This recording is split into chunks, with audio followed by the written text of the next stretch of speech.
out there, Facebook friends and family. This is a day that the Lord has made, and even though it's snowing out there, little slippery out there here in Beloit, Wisconsin, we still rejoicing that God is who He is. And so we thank you for tuning in with us today. And do we ever have a treat for you? Amen. Today we are going to be hearing some awesome stuff that doesn't get talked about a lot, but definitely it needs to be, and in a lot of ministries nationwide is being incorporated, and that is dealing with mental health, especially during this time of the season, the holiday season. And so we have a treat for you today. We have a specialist, a therapist who deals in mental health. And so today you will be hearing some awesome things from her, and I'm excited about it. I know you are excited because I am excited. And so I am going to now turn you over into the hands of Nancy Lemon. I mean, she is awesome.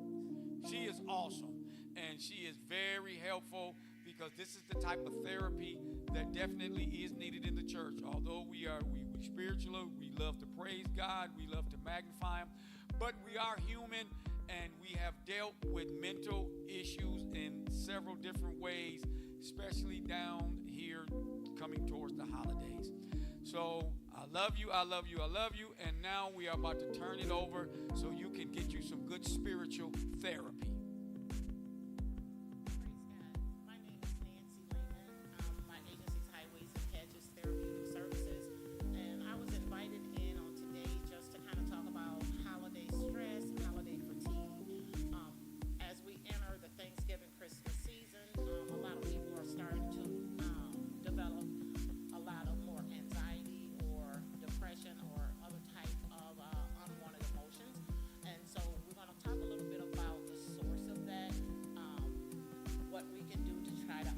Some of that.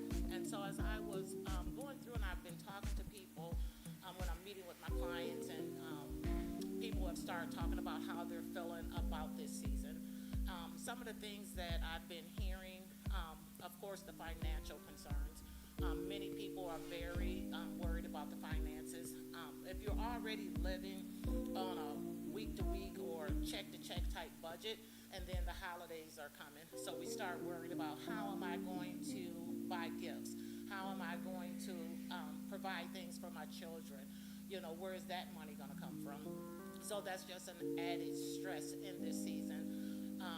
People have started worried about people that are traveling. Now we're going to go see grandma in Detroit.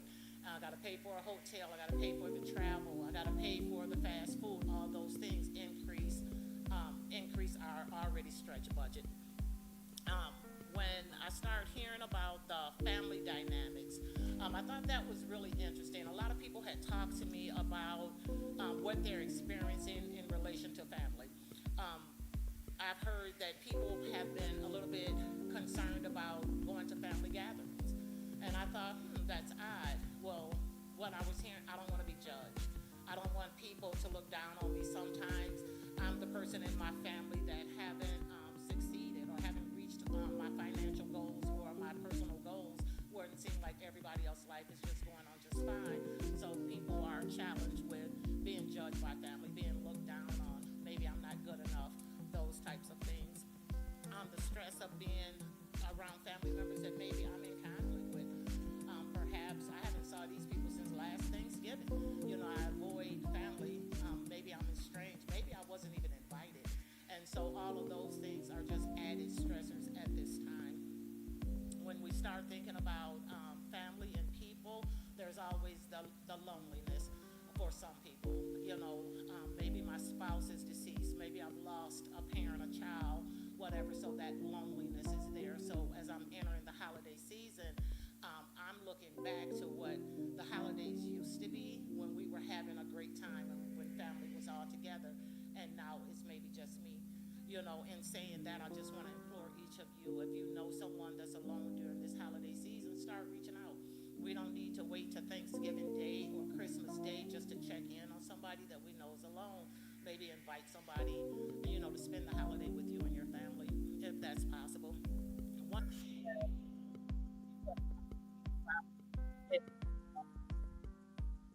that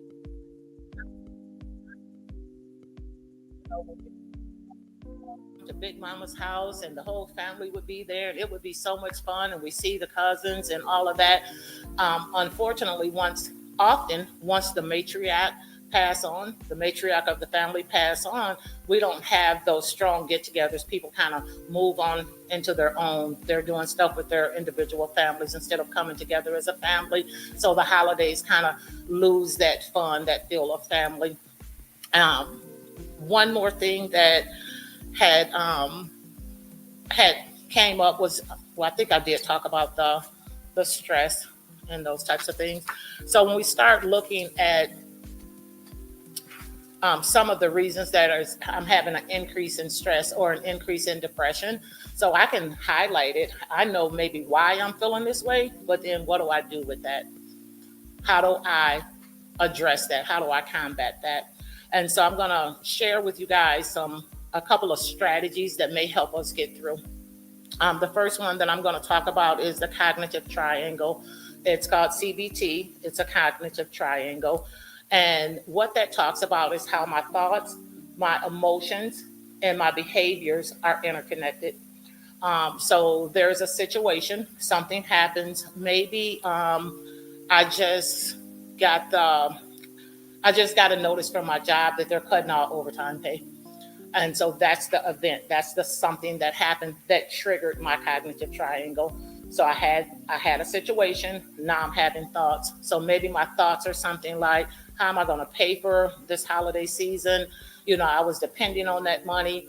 I'm going to run up my credit card debt. I'm already behind in payment. So I'm having those thoughts. I'm at the top of that triangle and I'm having those thoughts, which is going to create some type of emotion in me. Maybe I'm worried, I'm scared, irritated, I'm upset, I'm overwhelmed, and I'm going to have a behavior based on my thoughts and my emotions. I'm going to have some type of behavior. That behavior could be I could cry, I might punch the wall, I might curse, I might yell at somebody, but I'm going to have a reaction to what's going on. So I want you guys to understand when we start thinking about the financial components, the family dynamics, the loneliness, the grief, all those other issues that I spoke about earlier, those are the thoughts. And they're definitely creating some type of emotion, and there will be a behavior or an action. And again, the action, when I say action, a lot of people think I mean you kick the dog or you punch a hole in the wall. It could be crying. It could be I'm just going to climb in my bed in this bathrobe and I ain't getting out the bed until the 26th of December, So it doesn't have to be some big explosion, but it's still something that's impacting you emotionally. And so once that triangle's been triggered, I recognize, because I'm paying attention to my thoughts. Let me jump back a little bit because I want to explain. None of us sit around thinking about what we're thinking about. And so this stuff is going on. Maybe I don't know why I feel like this. Well, if I slow down a little bit, pay attention to what I'm thinking, I'll understand why I feel this way and why I'm acting this way. Our thoughts are very automatic. They're constantly coming. But it's those thoughts that sit with us, the things we kind of ruminate on, that will trigger this triangle. Events trigger it. Sometimes just my thinking is definitely impacting how I'm feeling. And so I want you to recognize that if you're just walking around and today I'm just feeling sad today. I don't know what's going on. I've just been feeling that sad. Slow yourself down. Pay attention to the thoughts that's running through your mind because that's where it begins. What do we do? So now I recognize that I'm thinking away. I recognize that I have been triggered or impacted by this holiday season. I recognize the thoughts that I'm having. Now what do I do? So recognizing it, I might recognize that I have a broken leg, but if I don't do anything about it, I just have a broken leg. I'm still going to be in pain. What we can do, we can start challenging those thoughts. How do I challenge my thoughts? I challenge my thoughts by replacing them with something that's more positive or more realistic. I'll give you an example that I like to share with people. This is a fake example. I just got a disconnect notice in the mail from the light company. So I go to my mailbox, I pull out the thing, it's from the light company. It says they're going to disconnect my lights on Friday. As I'm reading that, you heard me say thoughts are automatic. So I'm already having thoughts. So I'm thinking things like, oh no, I don't get paid till next week. If they turn off my lights on Friday, I'm not going to be able to work from home. If I can't work from home, I could lose my job.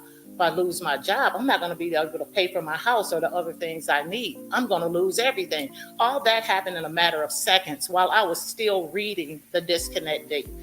So I'm feeling away. I'm probably feeling scared. I'm probably upset. I'm worried. I'm definitely um, trying to figure out how am I going to pay for this. My action to that or my behavior, maybe I will start to cry. And so I can challenge those thoughts. So I hear those thoughts. I hear all the negatives. And let me say this, our thinking is typically set up for the negative. I don't know many people when something big or bad happened that they start instantly, oh, let me just be super positive. I think we think in worst case scenarios for the most part. So now I'm going to challenge that. Same scenario. I just got that disconnect letter. So what am I doing? I'm telling myself, well, wait a minute. I'm challenging these thoughts. I had the thought that I'm not going to be able to work from home. I'm going to lose my job. I'm not going to lose my job if the lights are off and I can't pay for a week. Okay, I can work at the library. I'll still be able to work. I'm still going to be fine. I'll still be able to meet my bills. I'm challenging that. As I'm challenging, because I'm in that triangle right now, I'm challenging these negative thoughts.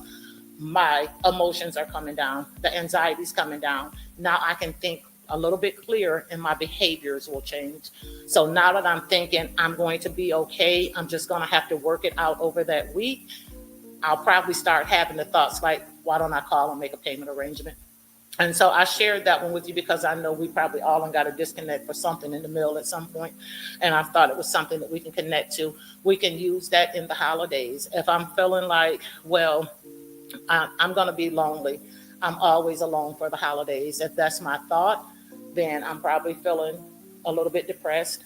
I'm sad. I'm down. I may be worried. My action might be I just sit at home and have my head down. But how do I challenge that? What can I do? Well, maybe I can reach out to somebody. I think that oftentimes we don't understand. People would support us if we knew. So maybe it's on me to reach out. Maybe I'll call a friend. Maybe I'll invite somebody over since no one's invited me. There are things we can do. We have to counter these things. We counter a thought with a word, and we counter a word with an action. So we can counter these things.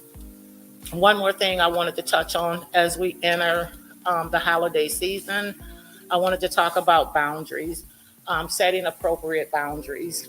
And so I had wrote this down. Boundaries are not to keep people out.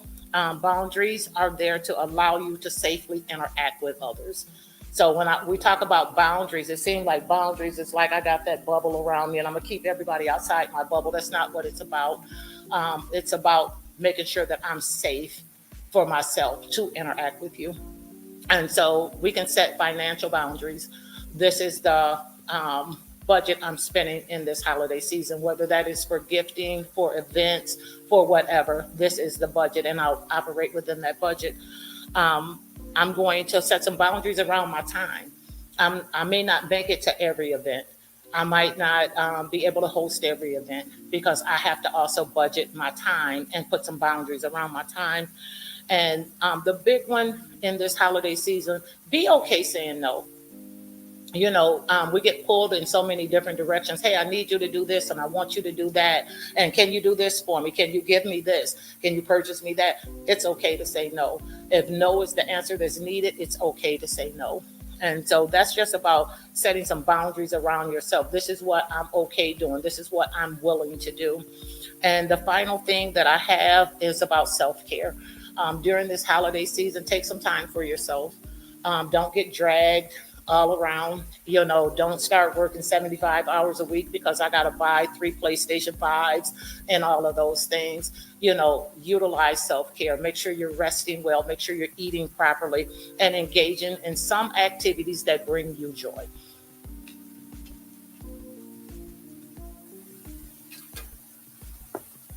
If anybody, I guess one thing I would just say in closing, and I think I did touch on this a moment or two ago.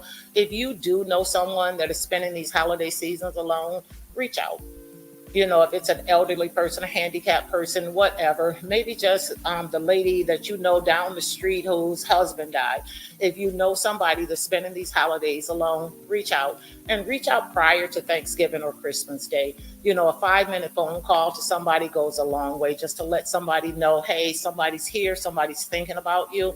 If you know somebody like that, don't hesitate to reach out. And God bless.